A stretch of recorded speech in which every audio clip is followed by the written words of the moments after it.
All right, want to welcome you all to No Talking Points. Um, Today we're going to be talking about what's going on in Iran, the conflict, what's really happening, what the hell is going to happen next. We have a very, very good friend joining. Eddie is with us tonight, today, this morning, however you want to look at it. Welcome. Hey, welcome in. Thanks for having me, man. Get a chance to talk about obviously a hot topic globally as far as the war in the Iran, featuring both the United States and Israel. So thanks for having me. Definitely. We were just talking before we started, and I was online looking, and just to keep this relevant, there's a headline from CNN that says U.S. Navy Secretary Fallon ousted. What it means for the Iran blockade. So it seems like you can't go more than 30 seconds without somebody either quitting, being accused of being drunk on the job, sleeping with somebody's security guard.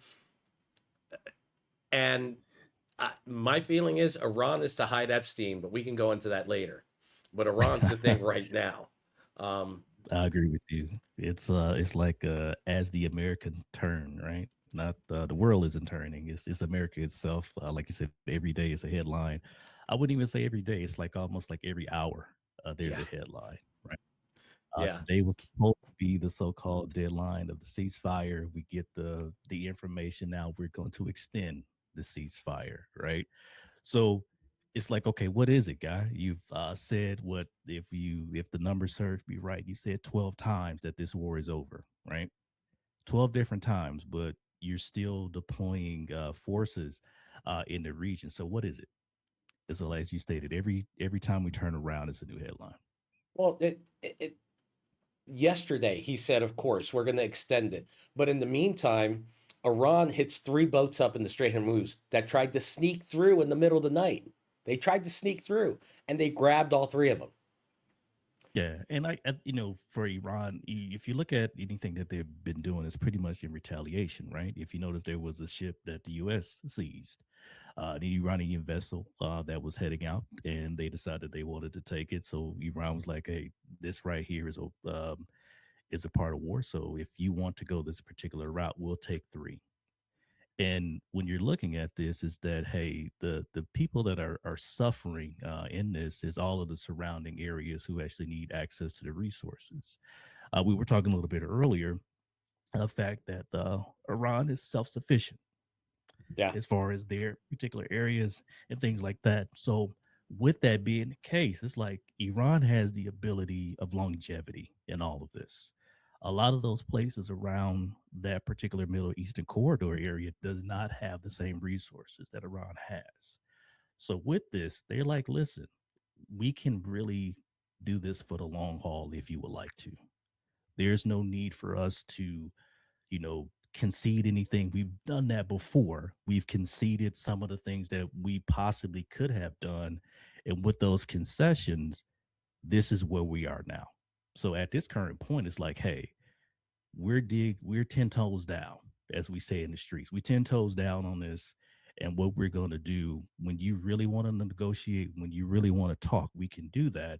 But previously, we've had people killed multiple times when we have stated we wanted to negotiate with you. But at this point, this is where Iran is. yeah. And very recently, they had published a statement saying, hey, you guys have been around 250 years. That's great. We're creeping on 7,000. Yeah, just letting people know, hey, we've been in the game for a long time. Yeah. Okay, there's nothing that you guys are doing that we haven't seen and we're not aware of.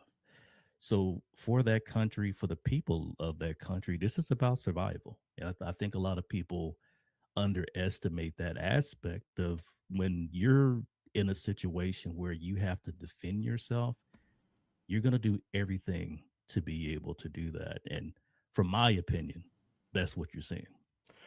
Let me ask you this. And just so everybody knows, I worked with Eddie. I've known Eddie now almost 9 years. Yeah, yeah, It's been a I would say while. so. I love this man. I call him brother. We are not from the same mother, although if I get out in the sun and get a little darker, we can look a little bit more alike. That's Um, that's true. but I trust him. I trust what he says. I listen to him.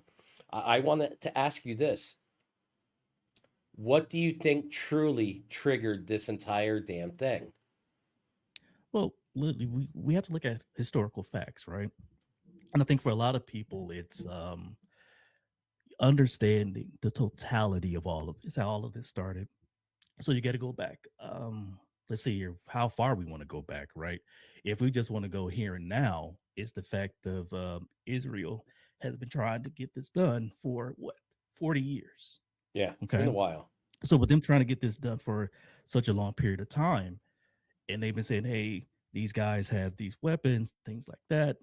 We need to get this done." Okay, and they've been saying this for a very, very long time period. We're looking at 40 years that this has been going on.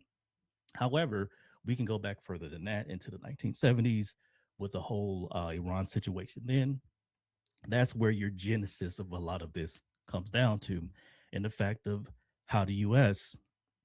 put people in place to be able to manipulate the country and the resources. Okay, people had enough. U.S., you got to go. They put somebody in charge to be able to manipulate these people. These things happen, and now here we in fast forward. Now we're at a particular point where hey, we can stand on our own here as far as a nation. We have people within the particular region who wants to control what we do and how we do it because they understand we are a force within this region. With that being said, is that hey, these guys have the ability to have nuclear weapons within 2 weeks. We've been hearing this for 40 years, right? Nuclear weapons within 2 weeks. Yeah, because it's So so you easy. finally get, yeah, you finally get somebody in the White House who decides, hey, I'll do it. They've been trying to push this lever for a very long period of time. We have strikes that takes place. We have a girls' school that's demolished. Okay, Yeah. and we know by the details that have been provided, it was also a double tap that took place. So now we're in the midst of war. We were told, hey, this is going to be a couple of days to be able to get this done. Okay, now we're weeks into Two this months. situation. So yeah, so when you're looking at exactly 2 months into the situation, so I can go in more detail, and I most definitely will about the history of Iran, maybe in another meeting that we do here, one of these talks. But I really can give you a lot of historical values in reference to this. But I really want to give you like surface level where you can get a better understanding. Yeah.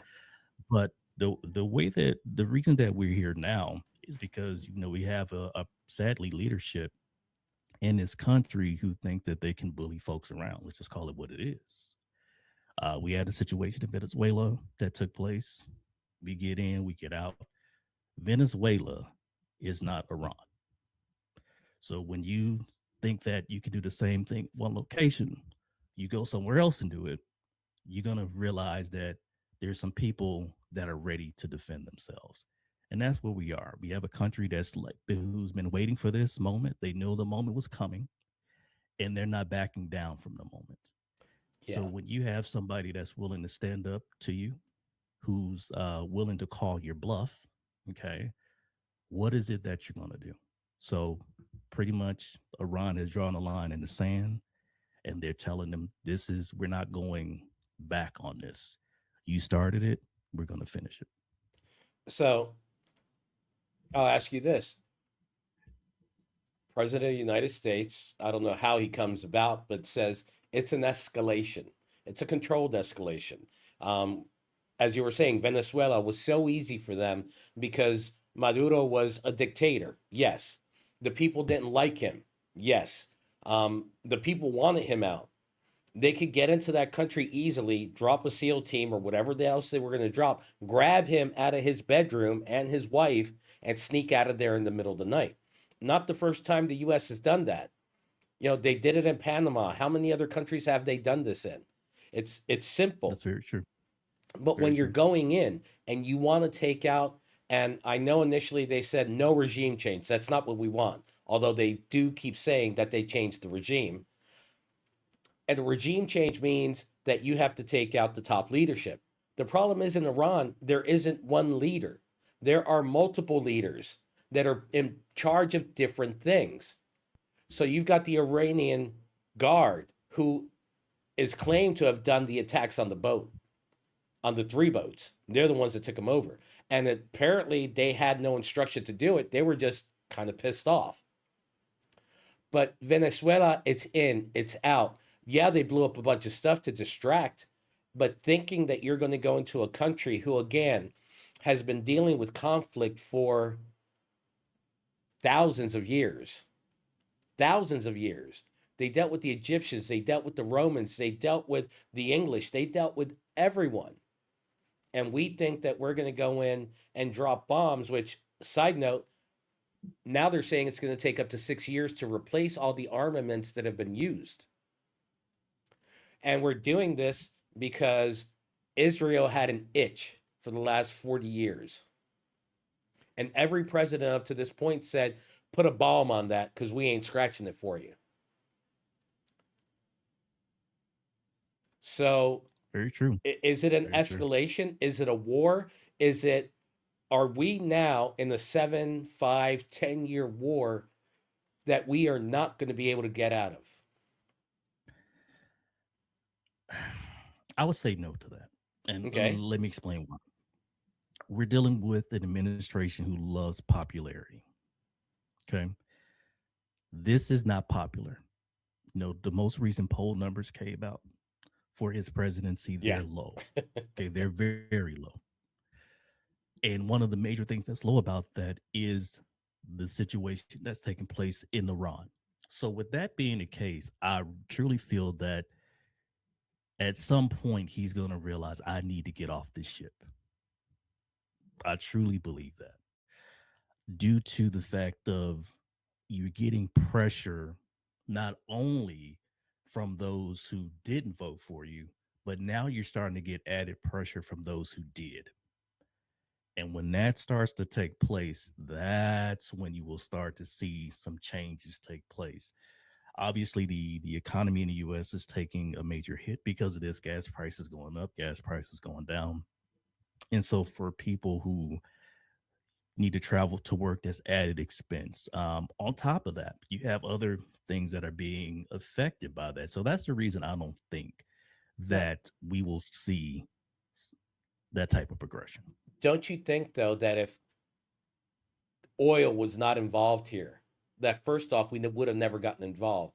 And second, if gas prices and everything else hadn't gone up, that less people would give a crap about it at this point. I would agree with that. If oil was not involved, you have to get an effect or a rise out of an American citizen, you have to hit their pocket. Yes. When you hit an American citizen's pocket, that's when things change. So you can do pretty much anything, but as soon as you affect the dollar, that's when you will have an uprising out of an American citizen. And it's not only that oil is a big part of this issue, but it's all the other goods that make it out of that region, the stuff that farmers need, the equipment, the things, Yeah, everything is being affected. And it's not only us. The true. Philippines have cut back to a 4-day work week. A 4-day work week because they don't have the gas. They're in Thailand, they're doing virtually the same thing. All throughout Asia, they are having to change their lives and shorten their days because even though it's affecting us and making it $4 up and down the East Coast, 8, 9, $10 out on the West Coast, for them, even a 10% increase in fuel prices shuts down their economy. And now their fuel prices have damn near doubled. But if you notice those countries are adjusting, right? That's the difference with those type of countries that you're referencing there. We understand that we don't have the supply for our citizens. Since we don't have the supply, we need to adjust the lifestyle for our citizens for they can be okay. Yeah, The difference here in the US, you're not going to see any adjustments to a work week. You're not going to no. see any type of adjustments to those type of things because the revenue that's coming in with the higher prices. So yes, it's affecting the globe. 100%. Like you said, Asia is being hit hard. You have the other goods that are coming in, like the fertilizer, that's going to be affected with this. Helium is another commodity that comes out of that region. That's going to be affected by this as well. So Liquefied all natural of these gas. natural gas, you have all of the different products that oil has the ability to produce are also going to be affected by this. So that's the reason I say that I don't think it's going to last. It's not going to have that type of longevity due to those facts. You will eventually see other countries have to do something where they're going to be like, you had Pakistan already who's trying to do some Yeah. form of negotiation, right? However, Pakistan is like, listen, we're trying here. All right. However, we need cooperating bodies in order to be able to assist because we already know Iran is not taking any calls from the US. No. If I was Iran, I wouldn't be taking calls from the No. US. Let's be real about the situation. Again, you started it, you got to finish it. But at the end of the day, these other countries have resources that also need to get through the Strait of Hormuz as well. And with that being the situation, is like, hey, we need to do what we can in order to be able to have some type of remedy here. So that's the reason I don't see this conflict lasting as long as other conflicts have in the region. And again, and not to try to make it short here, is due to the fact that Iran has the resources that it needs in order for longevity in this Yeah. situation. I I don't see this ending anytime soon. And just like you were saying, Pakistan's trying to help. They're trying to get involved. And every time we turn around and we see the president or the vice president say, "Hey, JD Vance is heading to Pakistan where we've got this negotiation set up. We're going to talk." And then Iran goes, "Nobody told us about it. We didn't get an email, no voicemail. We're not showing up."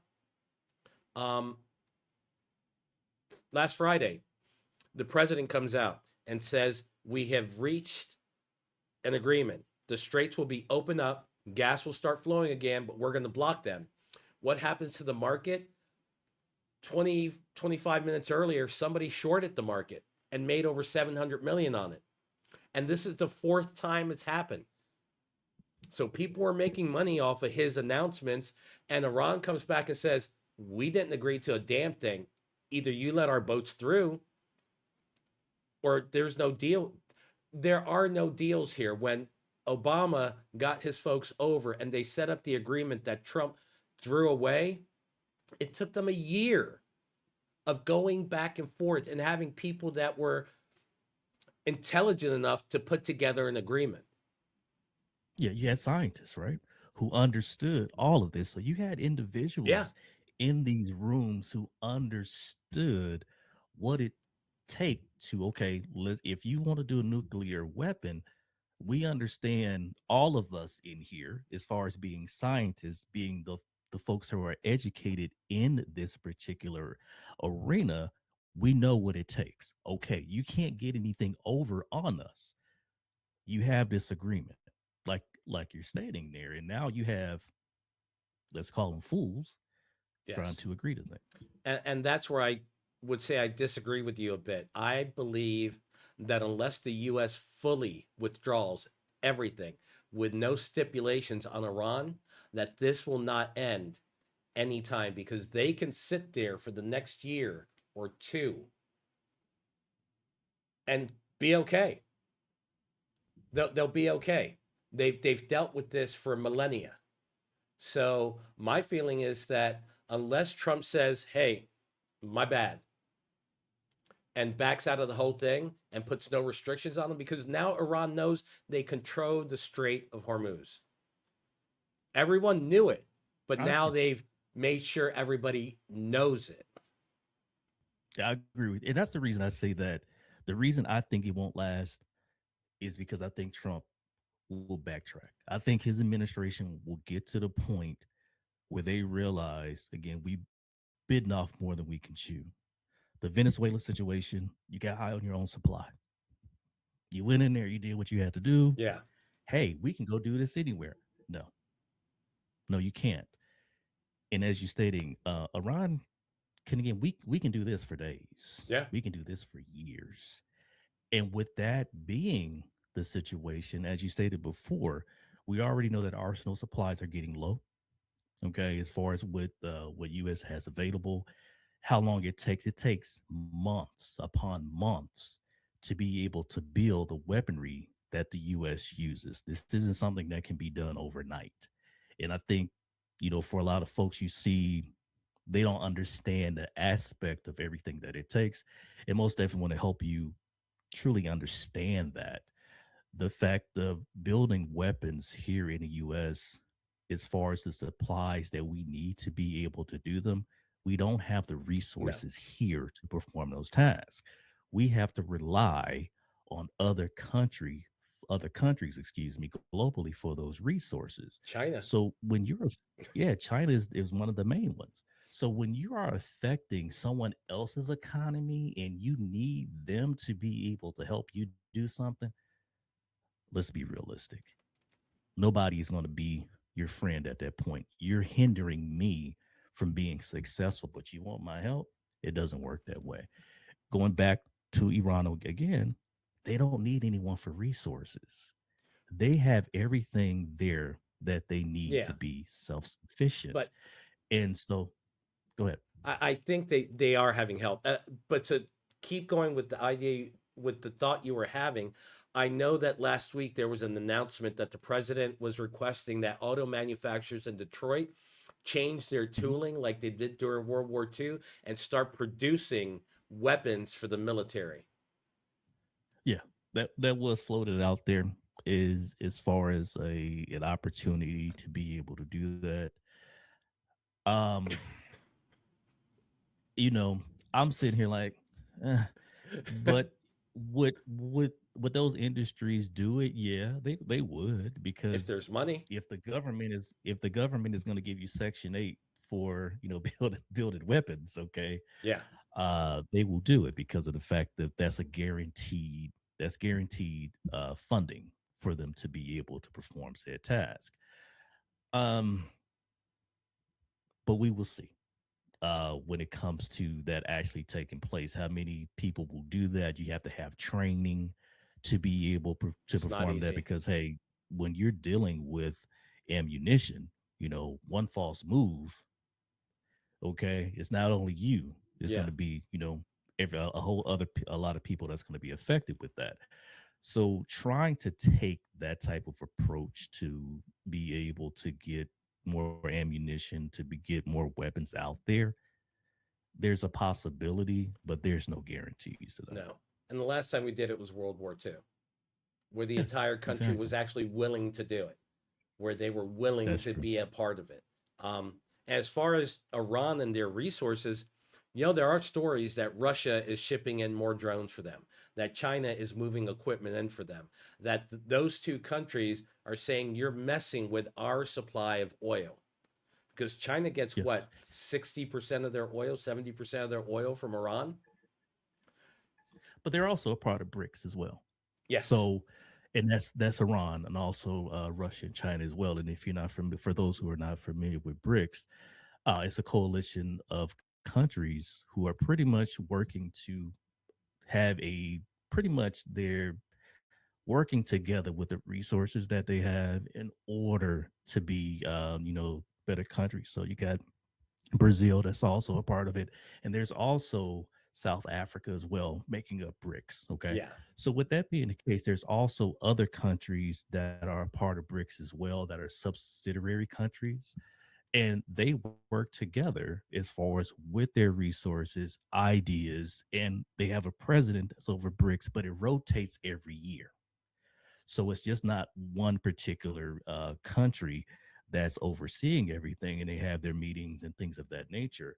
So with Iran being a part of BRICS, yes, you're going to most definitely have those countries who are going to be willing to provide them resources because, yeah, you're getting oil Yeah. from them, And with you being able to get that from them, you're going to provide them what they need because, again, you're getting said natural resource that you need in your community, in your country, excuse me, from Iran. So they have allegiance out there. Yeah, Let's they put do. it that way. They have a They lot do. of it. So, who do you think else is getting involved in this in the background? Who do you think is just quietly creeping in and That's saying, a good "Look, you're question. you're doing something you shouldn't be doing, and we're going to be the ghost in this, but we need it to push in a certain direction."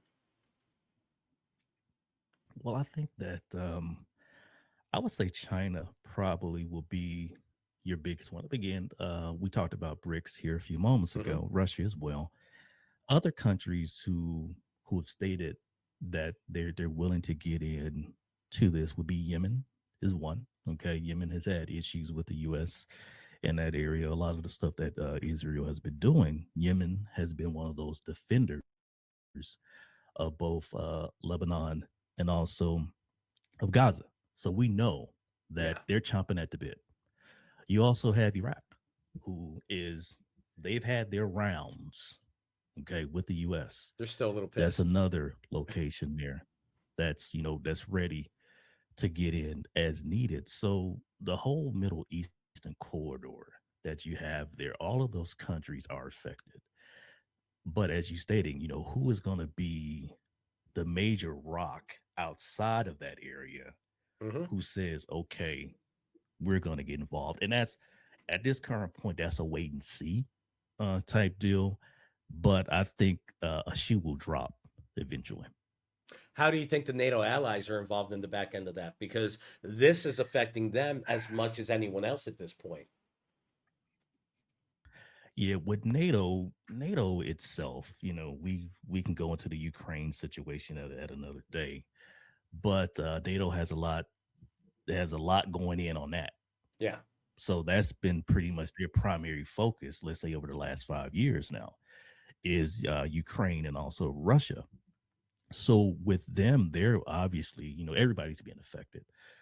So you more than likely will have them at this point trying to find resources from other locations, such as Canada, who has access to oil, US, who has access to oil as well. So for them, they have a few avenues of that they can gain access to resources. But at the end of the day, that's a longer trek to be able to get those resources. And also, it was at one point that they had the ability to rethink the oil exchange that they were having with Russia as well. So they do have some avenues to be able to help them. But Yeah. how long is that's going to help them to sustain? I think that that's the bigger question. No, I agree. And just a quick plug here. I would say anyone who's watching, please subscribe, hit notifications, and like the video. And if you can, share this. Share this with the people you know. And I've been hearing people, they've watched some of the other videos that we've been getting up on the channel and they watch it together, and that's awesome. But if you watch it on yours and your wife watches it on hers, that's two hits, not one hit. I'm not saying Good don't looking watch out. anything with your wife or your partner or whoever else, but share the love. That's all I'm saying. Share the love. Um, Big thing that's been coming up. Big thing, big thing, big thing. Could this turn into a global war? My feeling is no, because nobody wants any Okay. part of this because they weren't a part of setting this damn thing up. I agree with that. I have the same sentiment. Is that's the reason when you ask me the question, who's getting involved, right? That's the genesis of how I feel about that. They're like, listen, we're trying our hardest to stay away from this. We're looking at other resources. I think when someone outside of these countries that I said will possibly dip their toe in that, and those are those countries that's within that region. But anybody outside of it is going to be more, how can we cool down the tensions? Yeah. How can we be a part of negotiation here? And I think that that's what you will possibly see when it comes to any other countries trying to get into the conversation. Well, normally, and the president keeps bringing this up over and over and over again that NATO will not come in to help. that NATO would never help the United States. NATO just brushes us off. And he fails to realize that the only time that NATO's ever been really activated was 9/11, and they showed up. They showed up big time. They sent troops from every country you could imagine, even the smallest amounts from smaller countries, to be able to assist the United States when they were attacked directly. I have never known NATO to jump in and help the United States attack anyone. And I don't think that's their role. I think it's their role to assist a sister or a brother country when they are being bullied. Yeah, I agree with that. You know, you started this. Yeah. Yeah, I think that that's the line in the sand that NATO has drawn. You started this, but then also at the same time, the stuff you've been saying about NATO itself. I want to demolish, excuse me, NATO. All of these countries. Well, we've came in, we've done X, Y, and Z. You come in and do everything else, right? So all of these threats that you've been making to these people, why would you? Yeah. So I can't blame them, but also I think, like I said previously, the situation with Ukraine, all of those resources that all of these countries have pumped into Ukraine has decimated um, what they have. Also, a lot of these other countries, and even here in the U.S., when it comes to military, is very lacking.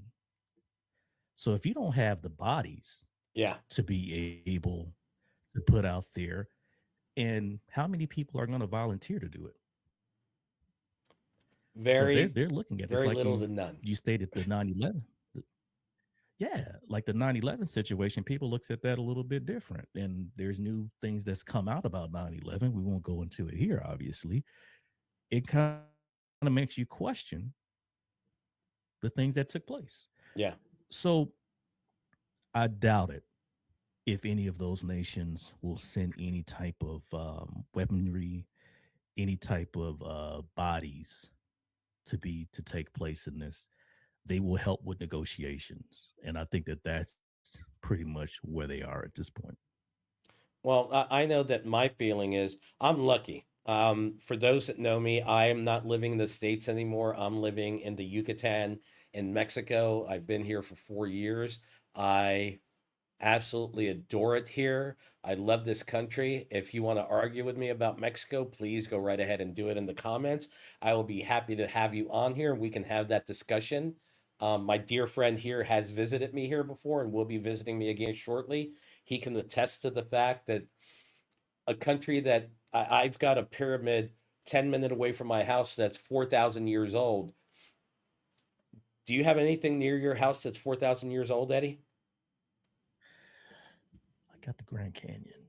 Okay. Did we dig that? No, it was already there. Okay. So no, I'm just trying to say I love this country. I look at the people they built the largest pyramid in the world. There are more pyramids in this country than there are anywhere else in the world.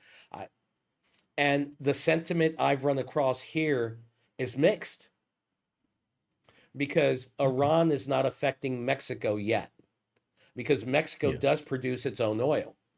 Their Oil. Yeah. goods, they're self-sufficient country when it comes to the food, the economy, and Latin America as a unit helps each other. So here I'm not feeling it the same way like my mom is feeling it. Like I'll ask you, when the last time you filled your car up, what'd you pay per gallon? Um, over $4 a gallon. So up over $1, more than what you paid 4 months ago? Yeah. Yeah. Oh, yeah. Most definitely. And I think everybody's feeling that, no matter where you are. Yeah. There's certain parts of the country where you may be a little bit less, but everyone is feeling it. I don't care who you are.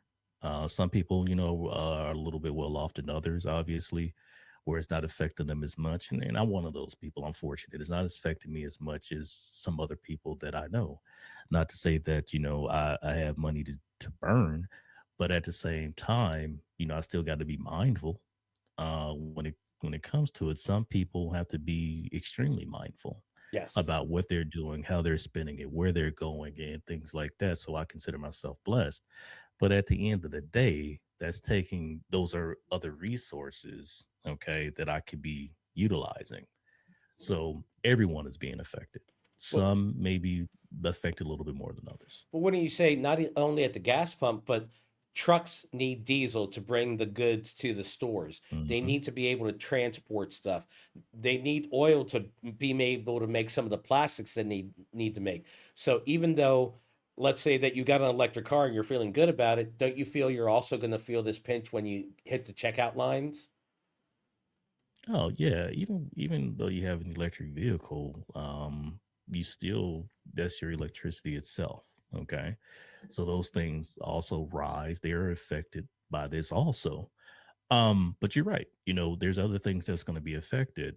Like I said, when you go to the grocery store, when you go to eat or whatever it may be, everything is affected by the utilization of oil. You can't get around it. Yeah.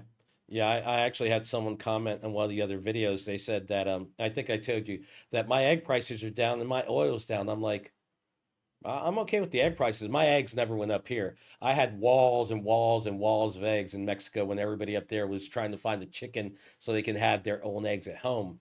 Um, Mhm. I don't eat eggs that often, so I wasn't really oh, affected. But I understand.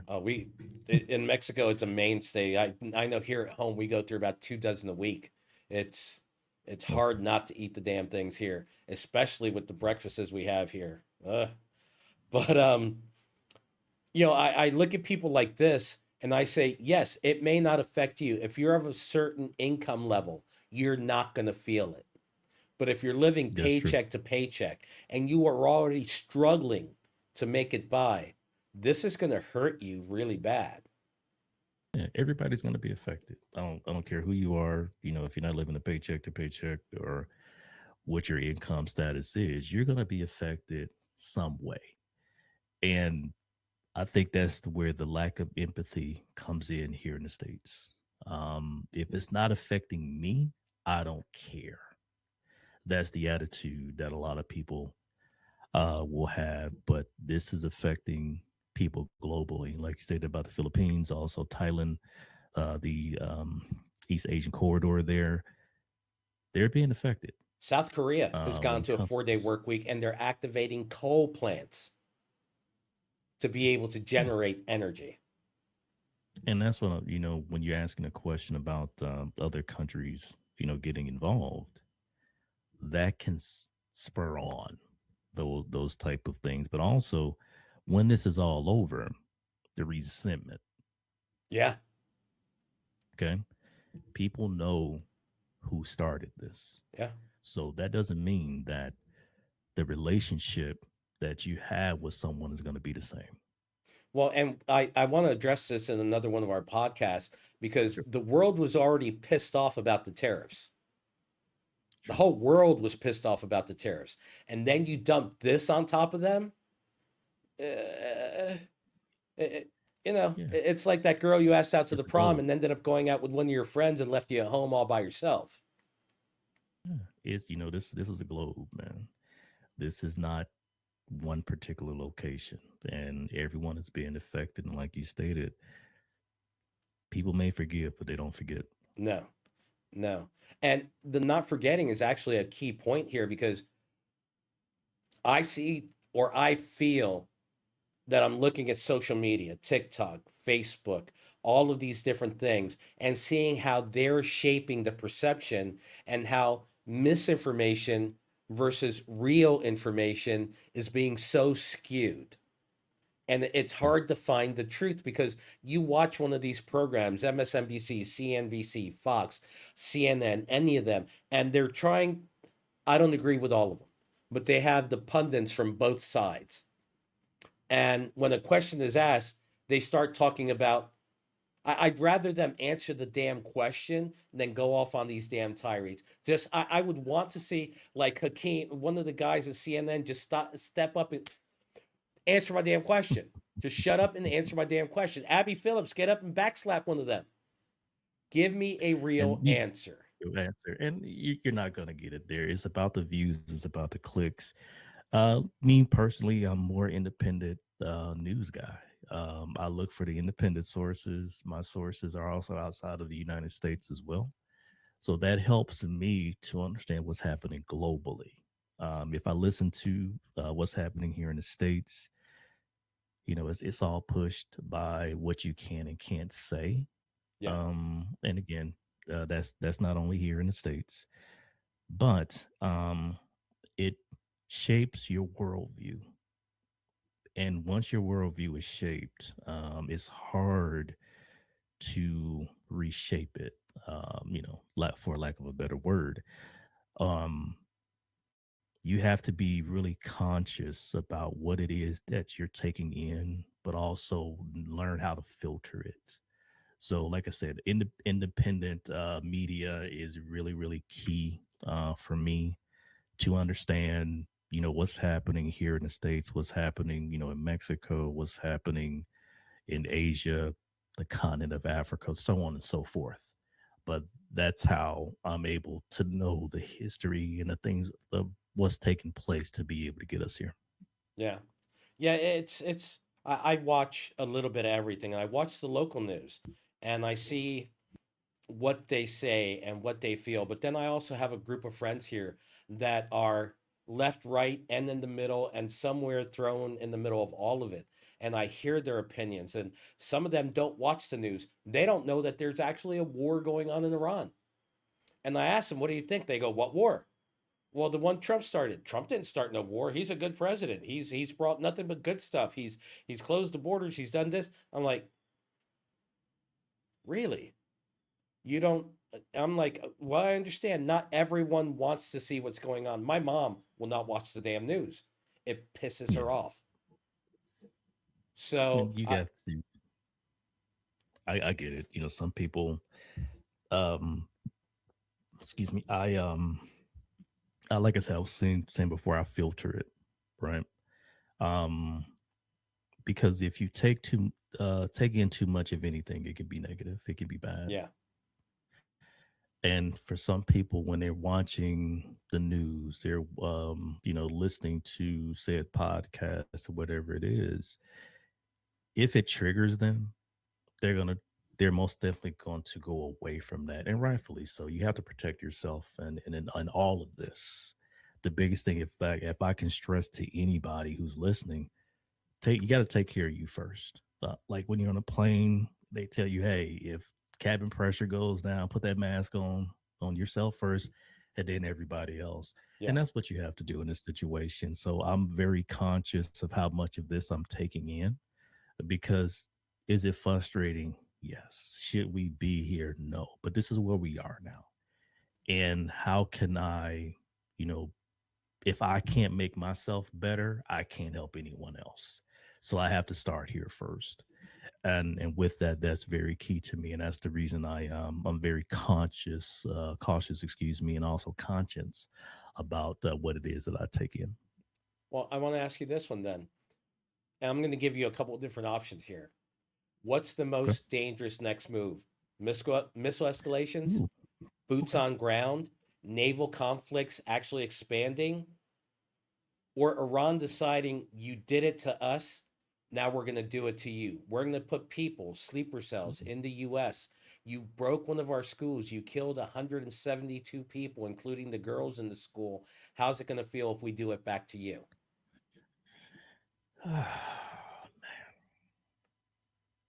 Hmm. That's a good question. I would say, man, when it comes to missiles, you can look at something nuclear. Possibly, we know that that's something that was on the table Came up this last past week. Saturday. Yeah. Yeah, this past Saturday, right? So to me, that would be a major escalation if you went that route. How would other countries look at that? So you could instantly have a situation where other countries are like, okay, we're done with this. We've seen one drop before, right? And we did it. And we saw and we did it. Exactly. We did that. Yeah. So with that being a scenario, I think that that's my major thing. I would go even number 2. I would say boots on the ground is number 2 because if you do boots on the ground, you thought that you had a lot of body bags when it came to Iraq. Yeah. There's gonna be major body bags when it comes to Iran. Number 3, I would say sleeper cells at that point. Because again, you have people who live here. This is here in the US. It's we have a lot of people from different parts of the world here. And with that is that they see what's going on. They walk those streets. They've taken flights out of there. They know what's happening, how it's being affected. But you never know what marching orders someone's has. And with that being the case, how people can be affected. So I would say those would be the way that I would categorize them. It's been scaring me from the moment this started. I talked with Monica and I said, the one thing that Iran's probably going to hold back is what other countries would have done more initially, and that's attacks in the US. They're not wanting the opinion of themselves to change throughout the world because at that point, it justifies the US putting boots on the ground. So I'm putting that in the very last. What scares me is what happened this last weekend. And I can't say it's true, but it's reported that in the Pentagon, they refused to give the codes to launch a nuclear device at Iran.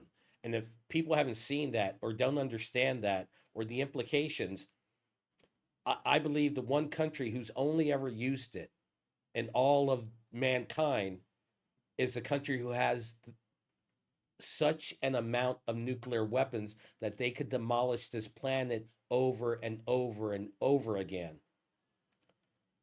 But their friends have the weapons. Israel, we know, has them. Pakistan, India. There's countries out there that have nuclear weapons. If we are so worried about only this country, only Iran, we haven't gone into North Korea, have we? Have we gone into North Korea to his little fat buddy who he went and Yeah, had definitely. ramen with not that long ago? Why haven't we gone into North Korea, who's been trying to launch a missile that can hit the west coast of the US? And if they wanted to right now, they could launch a nuclear missile all throughout Asia. Why aren't they more dangerous to us than Iran Yeah, was, who was only 2 weeks away from having a nuclear weapon because they're easy to make? yeah. 2 weeks away from 2 weeks away from Yeah. 2 weeks away. It's like in The 2 weeks, I'm constant going two to weeks tell you what away. I'm going to do. Oh, no, 2 more weeks, I'm going to tell you we're going to have a health plan. No, no, 2 more weeks out. Yeah, he loves 2 weeks. He truly Yeah, loves two and so weeks. 2 But that's weeks. my problem with this is we went after them as a country, and I served in the military. I love my country. But we went after them after we obliterated all of their nuclear materials at the end of last year. And with obliterated nuclear materials, they were 2 weeks away from having a nuclear weapon.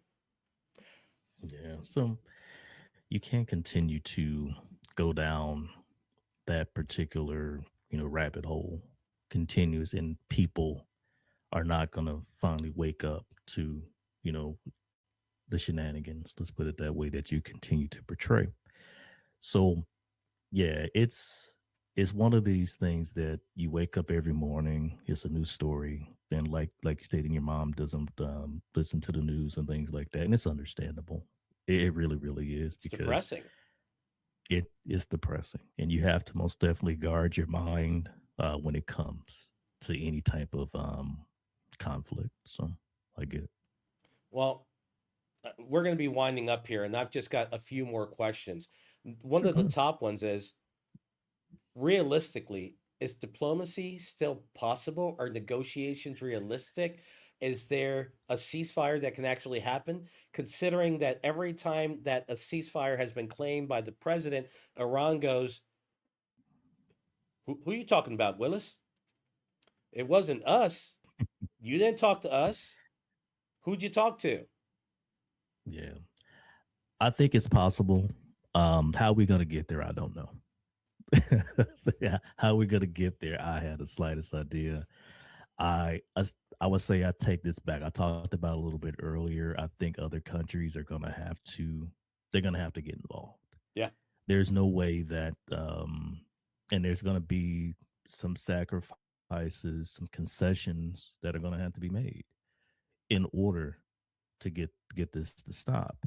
And those major concessions are gonna come both from US and Israel. That's where those concessions need to come from. But again, at the end of the day, I think it's going to be other countries getting involved to help find a resolution to the conflict. Okay. So I'll close with this a prediction segment. What happens next? Best case scenario, worst case scenario, most likely outcome. Oh man, you gotta I forgot the gentleman's name. It's called the escalation trap. Okay. I'll get his name for you. I've been listening to his segments, man. He's been outstanding, but he's been talking about how each stage of this has been going, and he's been right. He's been spot on talking about this, but I'll get his name. We'll make sure we drop it in the comments. But man, it's hard for me to say. It really, really is. Do I see it ending tomorrow? I don't. Um, do I see it ending soon? I would say yes. And the reason I say that is because of the administrations, the people that put them there are getting frustrated, more and more frustrated by the day. And their finances are being hindered by the day, even though, the stock market is up. That's what you will hear. Yeah, And sure for is. people who are in, yeah, people who are, who have stocks, people who are in that area, they're doing well. Okay. But for the majority of the people who voted for this gentleman, they're not in the stock market because number one, they're uneducated. Mm-hmm. Okay. They don't have the finances to be able to do it, but also they're sick in the body and in mind. Yeah. I'm not trying to dump on these people, but at the end of the day, the least educated among us are the ones who give away all of their power to individuals who they feel think that's going to give them something, and this man is giving them nothing. Yeah. My biggest question for those supporters is always, tell me, what has he done for you? Yeah. How has he made your life better? You know, the only thing that you could say is like, hey, again, if you are a person who is well off and you have a stock portfolio, excuse me, oh yeah, he's made you some money, and I'm not going to pretend I've Yep. made some money. Okay. But for those who don't have that, what has he done for you? Yeah. I will say this. Best case, he throws his arms up and says, "My bad," and walks away and lets them live their lives. Worst case is that the next time he goes to the Pentagon or he requests a code and for a launch to happen, that because of the people that have either quit or been fired from the Pentagon, including those in the Joint Chiefs of Staff, the generals that won't be promoted, that he's going to find someone that actually follows that order and they launch. Most likely outcome to me, the midterms are coming up and people need to get out and vote. Everyone who watches, everyone who's out there, the strongest thing you can do is vote. Because at that point, if there's enough changes and the numbers, and I hate to even say independents and Democrats and those few Republicans don't have the power now to put a War Powers Act through. They don't have the power now to actually find out what's going on, to push the president in the proper direction. The midterms are going to make that happen if people vote. And you look at what just happened in Virginia. Texas went and changed, they redistricted with their people and didn't put it up for a vote. California put it up for a vote. They redistricted it. It went to the courts and they said they did it the right way. Virginia just did it last night. People went out and voted. and they redistrict it. My feeling is, and I hope and pray, I truly do, is that people get out there and they make their voices heard and they get the people into place to get this under control. For me, that's the most likely outcome because I don't think he's ever going to give up. And I pray to God that no one lets him launch a nuclear missile because that right there will push the rest of the Middle East to stand up and fight back. They will show partnership to Iran because now the rest of the world will know that if you piss him off enough, he's going to blow up your country and commit genocide. I agree with you. I could see it, but again, like as you stating, people in the states know what your power is. Getting out to vote is critical. You have to vote.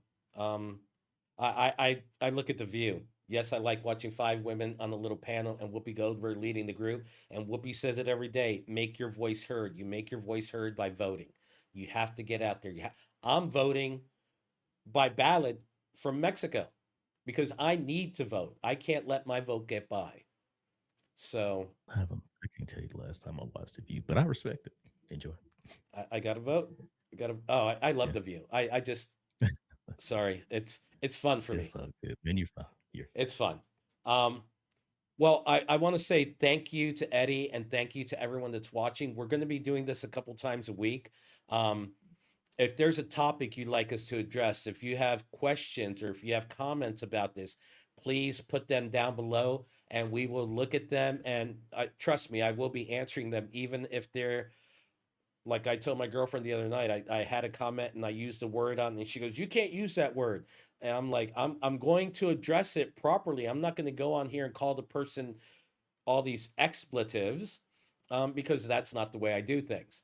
So, Eddie, thank you, please brother. don't. I appreciate you. You're welcome, man. All right, Everyone else, everybody, it's great.